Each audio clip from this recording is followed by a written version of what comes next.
Have you ever looked at some of those really cool polymer clay roller tools and thought, wow, that is awesome, but boy is it pricey? Well, in today's video, I'm going to show you how you can make your own custom roller texturing tools. Hi there, Sandy here. Welcome to another Friday Findings video at keepsakecrafts.net. If you've been watching my videos for any time, you guys know I love tools. I love buying tools, and I love making my own tools. Now here are a couple that I made and baked, and I'm going to show you how to make these. I wouldn't advise doing this. This is a sampler of different textures, but I'll show you how to do each of them. As usual, some of the most fun is digging through your tools and supplies and household objects and finding all kinds of different things and then playing and experimenting to see what kind of effect you're going to get with your rollers. The first thing you'll want to do is to extrude some clay. Now, if you don't have an extruder, you can do this. You'll have to roll perfectly round logs of clay. So I used the thickest disc I have. This is a Lucy clay disc. It's a little over 1/4 of an inch, about 7 or 8 millimeters. If you don't have one this wide, you can just add more layers of clay and bake it. But this, I found, seems to be a really easy way of doing it. I've just extruded some scrap clay. The next thing you'll want to do is cut it into lengths. That's another awesome thing about making them yourself, is that if you needed a certain width for a certain project, you can make it that width. I would suggest, though, if you're practicing, that you cut your logs into smaller pieces before you bake them. This one that is this long, it's about 7 inches long, took quite a while to fill up. So make them maybe 3 inches long or so, and then practice, because you'll find as you do it, like this one I really like. I'll show you this result in a minute, but I think I'd like it to be a little bit deeper. A lot of these I'd like to be deeper, or just other adjustments that I want to make, and sometimes you can't tell that until you've made one and baked it. So cut short lengths to make practice pieces. I'll just cut a couple lengths here. Next, you'll want to just lightly roll these, because they often curl and twist as they come out of the extruder. So you'll want to get all the kinks out of them. One thing that can help you get it nice and straight is just to use an acrylic block and roll it lightly. I'm putting very little pressure. I just want to make it straight. And you can just kind of grab it and give it a tug. You're not pulling it to stretch it, you just want to straighten it. And then to make sure it stays straight while you're baking it, this is just a piece of 8.5 by 11 cardstock that I accordion folded. You can drop each of your pieces into a channel. Yeah, see, that one needs a little bit more rolling. And then you bake them. I baked mine for half an hour or so. These will be cured again, so you just want them to be hard. This makes your decorating step much easier. In fact, I don't know if it would be possible to decorate them and keep them straight without a solid core. Some of you might be thinking of using wooden dowels. I wouldn't suggest that, because wood tends to expand and contract. It has moisture in it. It can cause bubbles, which can totally ruin your design. So once your pieces are baked, you'll have something like this. Nice and straight. Obviously my table's not level. And then you'll want to cover this with a layer of clay. Now if you find you want a thicker roller, you can add 2 layers. On this one, I actually have 2 layers of clay around the core. And again, we don't want air bubbles, so you'll want to add some liquid clay all over your extruded core. By the way, if you're a regular and you watch my videos every week, you might consider supporting me on Patreon. It really makes a huge difference, and it is a factor in whether or not this channel stays on YouTube or not. If I didn't have patrons, I don't know that it would be worth it for me to continue making YouTube videos. So I want to say a huge thank you to those who are already supporting me on Patreon. You have no idea how much I appreciate it. It so encourages me to continue my artwork when I see your support every month. And don't forget that patrons have the opportunity to get up to 2 bonus tutorials every month. So just like you're wrapping a cane is how you're going to wrap your roller core. Just cut your 3 clean edges. Wrap that up. Go ahead, and that makes a mark on the clay. Cut just a little inside that mark.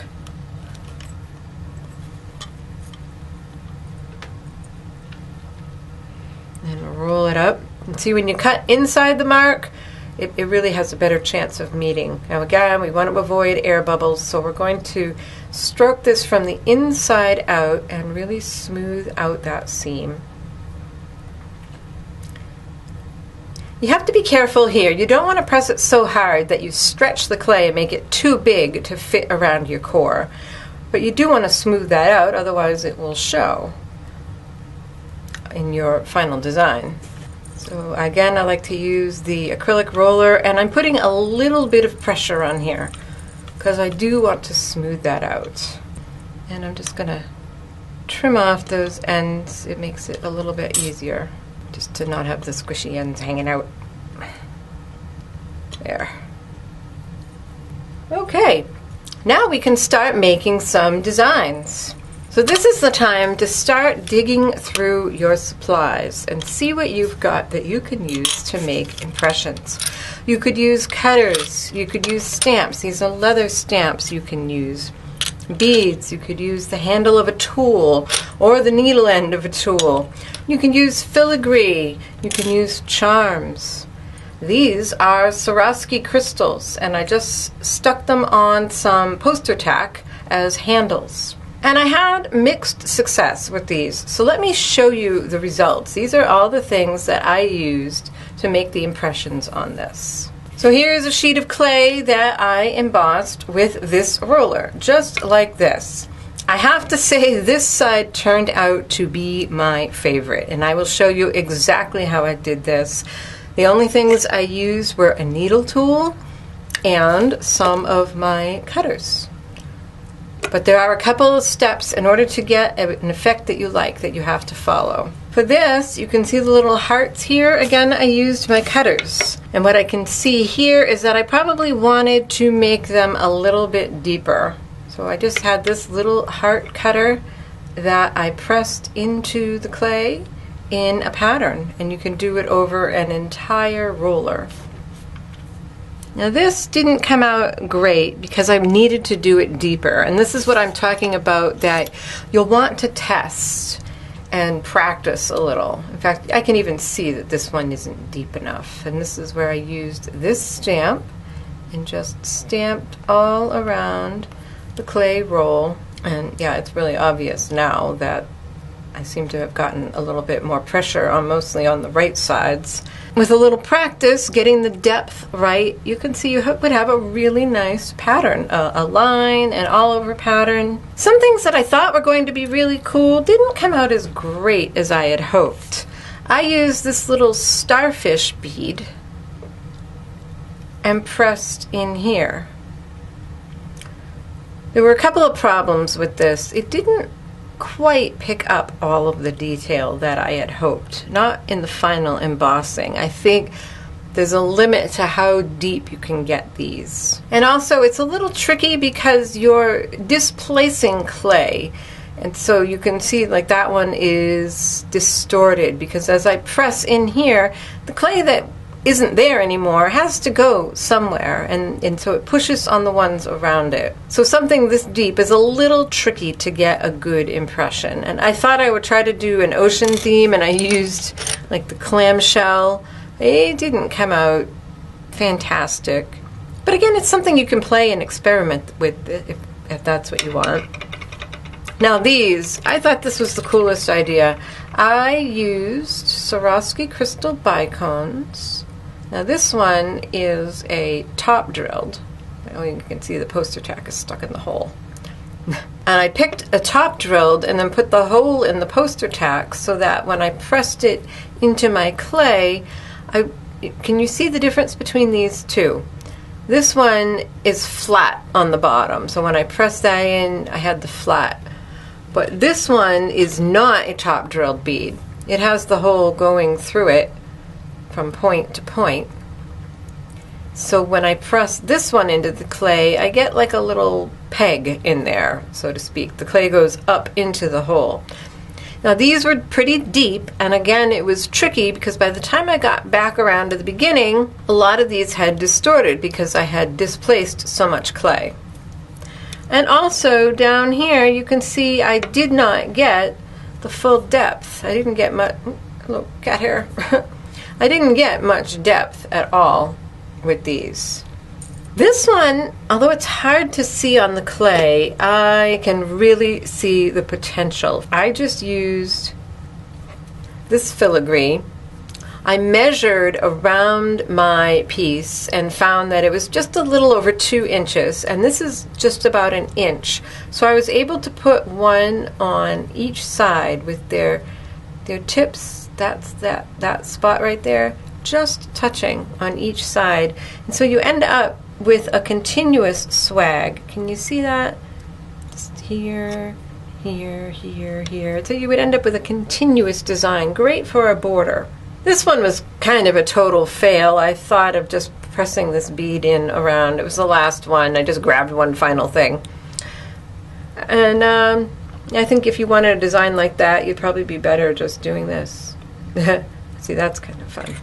That's a topic for another day, huh? So let's talk about, first of all, the problems I had. I don't suggest you make a sampler like I did here. If you're going to make one, do all the same design with all similar depths in your piece. I think if I had all of these, for example, the crystals that were pushed in, the deepest thing that I did, or the starfish, if my entire roller was that depth, I could have rolled a really thick sheet of clay, pressed really hard as I did my rolling, and I think I would have gotten a nice embossing. So you'll want to make everything on a single roller the same depth. Now let's talk a little bit about planning these. There are some things to keep in mind, like to get these nice continuous lines on here. How do you do that? You have to pay attention a little bit while you're working. So I'm just going to take my needle tool. I'm going to just make a squiggly line. The important thing that you need to do is to pay attention to when you're coming back up to your line so that you can meet it.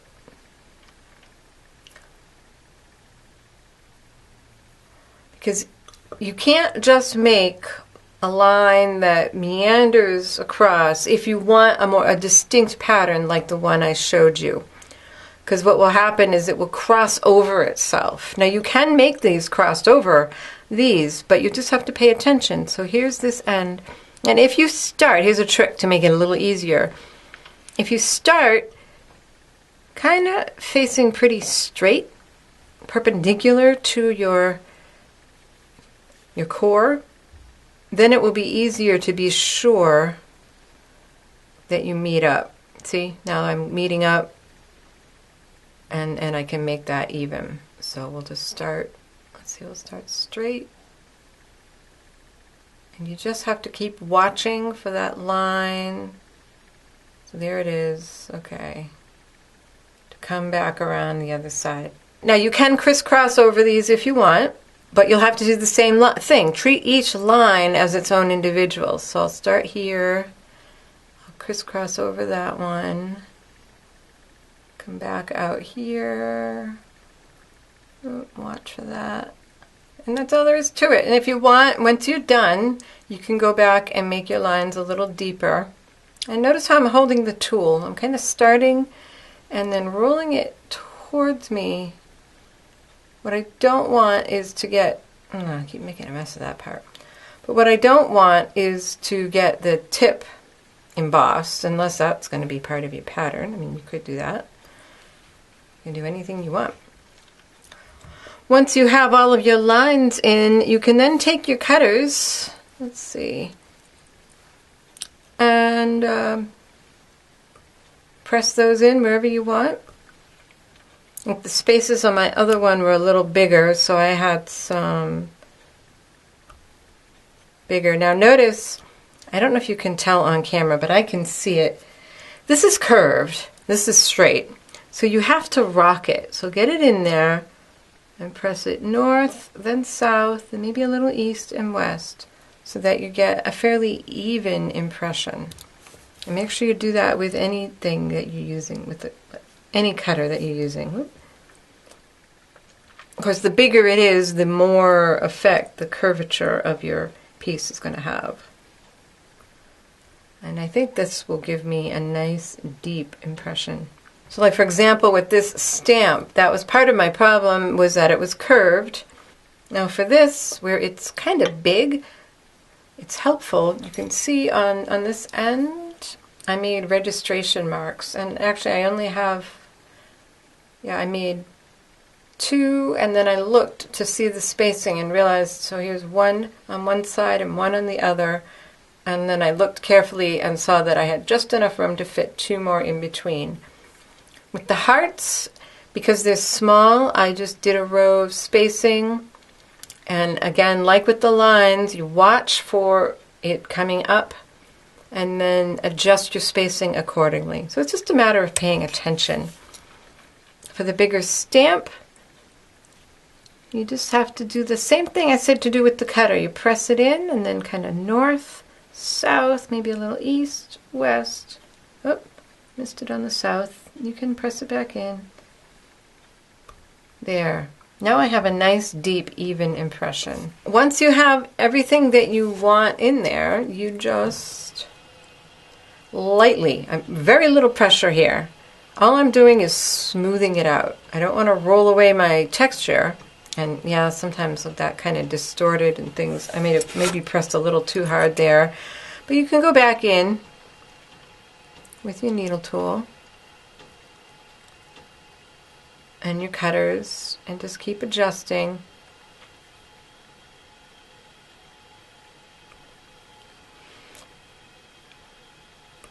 Actually, that would be fun, huh? Just have a whole thing full. So remember, as you're pressing on one side, you're kind of squishing the other, so there is going to need to be some adjusting to be made. So you can just have fun. This is why I said cut short little lengths and experiment, and then test it out before you invest the time in making an entire one. And then you just bake that and you have a roller. Here's another cool one, and this kind of breaks the rule I just told you about not crossing over. But this one actually makes a lattice work pattern. So I'm going to smooth this out. So if you ever find that you're just not happy with it, go ahead and do that. Smooth it out. So I'm going to angle my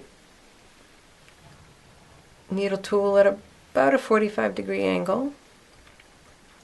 And I'm just making one continuous line going around. Although you could do this, and then you'd have a diagonal line. That might be a little boring, huh?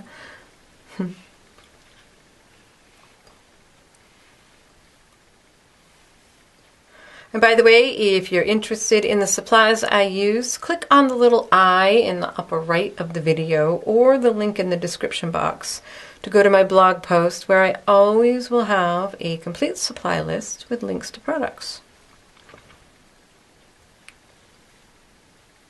Now, if you wanted an absolutely perfect lattice work pattern, well, then, you know what, I'd suggest you buy a roller, really. This is for something that is handmade, and it has a handmade look to it, but it's custom. It's your own design. If you're looking for machine precision, I don't know, it's not my thing. It's not something that I'm going to achieve, I can tell you that. But I love that this design is mine, and nobody else is going to have one exactly like it. And so this is all you do. And you can space them as far apart or as closely as you want. And once you're done, don't worry about the depth of the lines so much. Try to have it consistent. But once you're done, you can go back and refine them with your needle tool. And this is nice to make the short ones because you can hold it like this in your hand. Boy, I went off on that one. Ah. And remember, if you're not happy with it, just roll it like you saw me do a minute ago and redo it. You can then press in with tools or not. And again, this is the result you get. I'm sure you will come up with lots more variations and ideas for different tools to use and come up with your own designs. And I hope that this expands your repertoire of tools that you can use with your polymer clay. Happy creating. Bye-bye.